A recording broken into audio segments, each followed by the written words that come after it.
আসসালামু আলাইকুম। যে যেখান থেকে আমার ভিডিও দেখছেন সবার জন্য রইল অসংখ্য ভালোবাসা। আর যারা নতুন এসেছেন তাদের জন্য রইল অসংখ্য ভালোবাসা। দেখতে থাকুন আমার ভিডিও, দেখতে দেখতে ভালো লাগলে একটি লাইক করে দিবেন। আজকে চলে আসলাম আমি ফিরনি তৈরি করব। আমার এই ফিরনির জন্য আমি 2 লিটার দুধ নিয়েছি। দেশ থেকে বিক্রমপুর থেকে আমি দুধটাকে আনিয়েছি। আমার বোন দিয়ে গিয়েছে, একদম পিওর গরুর দুধ। আর নিয়ে নিয়েছি কিছুটা পোলার চাল, এদিকে আমি দিয়ে দিয়েছি। এই 100 গ্রামের মতো পোলার চাল আমি সিদ্ধ করতে দিয়েছি। আমি এটা আলাদা সিদ্ধ করব। আলাদা সিদ্ধ করলে চালটা একদম সুন্দরভাবে ফুটবে। হতে থাক আমার দুধ, চুলাটা জ্বালিয়ে দিয়েছি আর দেখতে থাকুন। দুধের মতো বলক চলে আসছে। এখন অনবরত নেড়ে রাখতে হবে, নয়তো পাত্রে লেগে যাবে। ঠিক আছে, দেখতে থাকুন। এবার ফিনির মধ্যে যে আমি চিনি ব্যবহার করব, 1 কাপ চিনি নিয়েছি। 1 কাপ চিনি কিন্তু যথেষ্ট 2 লিটারের জন্য। আর নিয়েছি বাদামগুলি কেটে। ঠিক আছে, তাহলে দেখতে থাকুন। পোলার চালটা কিন্তু ফুটে গিয়েছে। এখন এই চুলাটা আমি বন্ধ করে দিব। আর এদিকে আমার দুধ যখন 1 লিটার হবে তখন আমি পোলার চালটা আবার দিয়ে দেব। এখন দুধ শুকিয়ে অর্ধেক কিন্তু হয়ে গিয়েছে। আমি দিয়ে দিব পোলার চালটা ফুটিয়ে রেখেছি।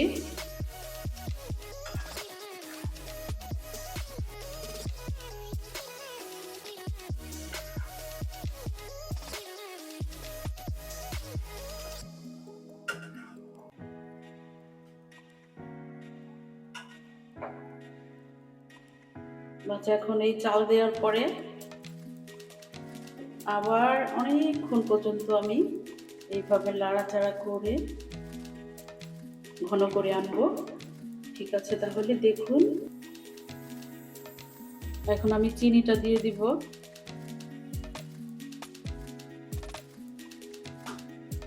কেউ যদি মিষ্টি বেশি খান তাহলে একটু বাড়িয়ে দিতে পারেন। আমার জন্য পারফেক্ট।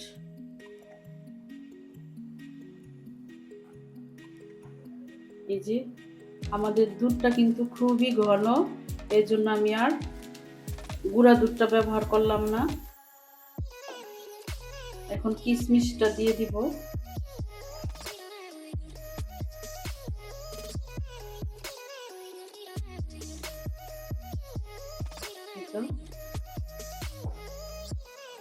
আর 1 চামচ ঘিও ব্যবহার করব আমি এখানে।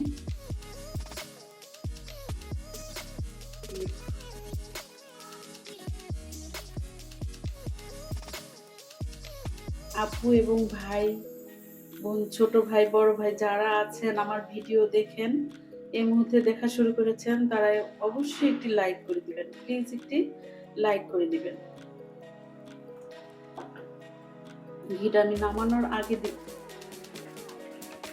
হয়ে গিয়েছে আমার ফিরনি। আমার ফিরনির থিকনেসটা খুব সুন্দর হয়েছে। এখন ঘি দিয়ে একটু নাড়াচাড়া করে নামিয়ে ফেলবো।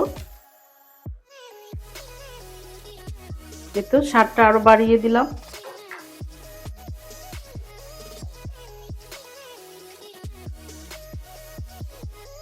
একটু কাঠবাদামও দিয়ে দিব।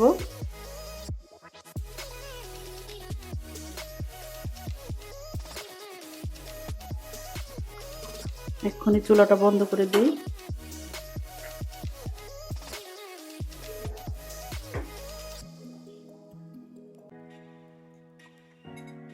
হয়ে গেল আমার ফিরনি তৈরি করা।